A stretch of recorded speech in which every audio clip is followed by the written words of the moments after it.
Welcome to Tenor Tech, where I solve the problems you didn't even know you had. Start by preparing your workspace and gathering necessary tools. Gather a 24 AWG replacement cable about 2 meters long. Use a small Phillips screwdriver and a pry tool to open plastic housings. Use a 25-watt to 60-watt soldering iron set to 350 degrees C and thin rosin core solder. Have a pair of wire strippers, needle nose pliers, and heat shrink tubing ready. Wear safety glasses and work on a non-conductive mat with good lighting for safety and precision.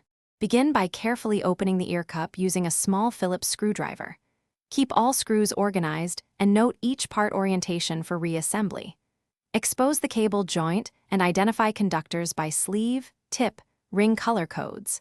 Label left and right conductors using tape or marker to avoid confusion later. Cut the cable about 3 cm from the housing to leave a tail for testing and reference. Gently desolder or unclip the old wires from the driver pins while holding the driver steady.